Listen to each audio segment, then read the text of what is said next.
Ito ang mga itikan sa Nueva Ecija. Bagamat maputik, biyaya ito para sa ilan nating mga kapatid.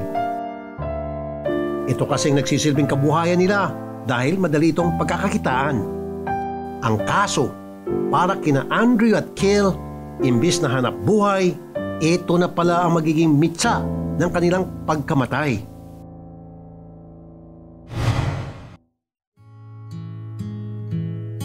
Mula sa Quezon Province, dumayo pang 25 years old na si Kale Biaro sa Nueva Ecija para makipagsapalaran at masukan ng trabaho sa itikan. Kailangan niya kasing tulungan ng nanay niyang si Rosamia sa pagpapaaral ng nakababatang kapatid. At kahit pa napakalayo, tiniis niya raw ito para lang makatulong sa pamilya. Sa kabila nito, laging tumatawag si Kale para kumustahin ang kanyang ina at magpadala ng sustento. Pag ako wala kang sabi, Mama, tumawag ka kay Ate Ilona pag wala kang panggastos dyan tapos bumalik ka na lang.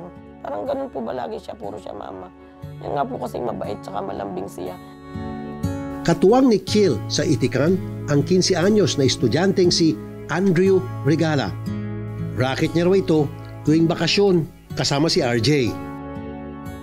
Nakasanayan din po nung aking kapatid na tuwing bakasyon po na sumasama po sa akin para malibang-libang din po siya na may ginagawa po siyang sumasama sa akin para natututo rin po siya sa trabaho na kasama ko.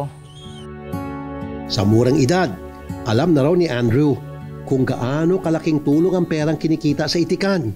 Kaya hindi nakapagtatakang pangarap niya magkaroon ng sariling negosyong itikan. Nabanggit nga rin po niya sa akin, nandun na nga po siya magtitira sa aking tinutuluyang bahay. Sabi ko nga po sa kanya, kung ano yung pangarap mo, susuportahan ka namin na kung gusto mo na, kung ano yung gusto mo, na tutulungan ka namin sa buhay.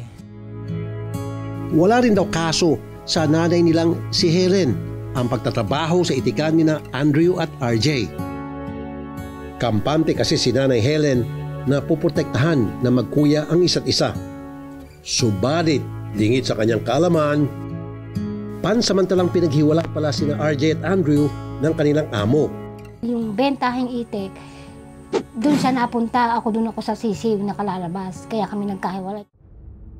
Ang pansamantalang paghiwalay ng magkapatid na dapat sana isang araw lang, nauwi raw sa habambuhay na pamamaalam. Si Andrew kasi, bangkay na nang muling makita ni RJ noong July 3rd. Bakit ka ako ganun, anak?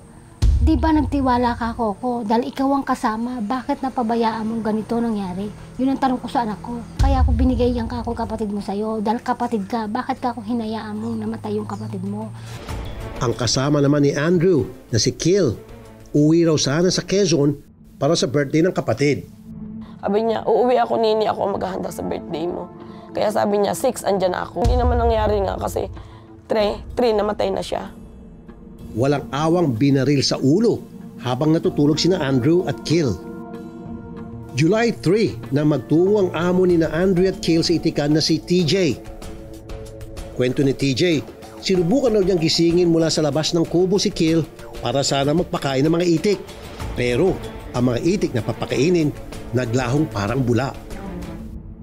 Samantala, napansin ni TJ na wala ring sumasagot mula sa kubo, kaya nilapitan niya raw ito. Laking gulat niya nang bumungad sa kanyang pagpasok ng kubo ay ang dugoang bangkay ni Kale.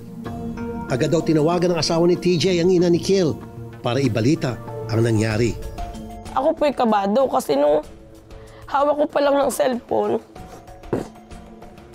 umiiyak na po na boses nung boss nga niya, ni Ilona. Yun na, umiiyak na boses na niya na hindi siya makapagsalita, na natabi niya.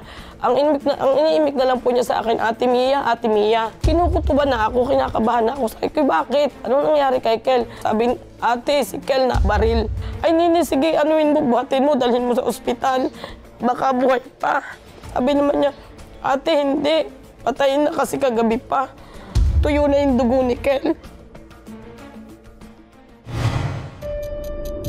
Ang kasama dapat ni Kale na si Andrew nawawala. Kaya tinawag na rin ng amo ang kuya na si RJ para magpatulong sa paghanap. Ngayon, hinahanap po niya yung anak ko. Hindi po niya makita. Kaya ngayon, ang ginawa po nung amo niya, tumawag po doon sa anak ko sa poultry. Tinanong kung, Noel, andyan ba'y kapatid mo? Kasi si Kiel, patay na, yung kapatid mo nawawala.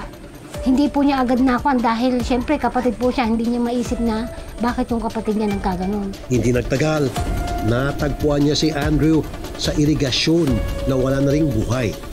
Hindi ko po ako makapaniwala na parang gusto ko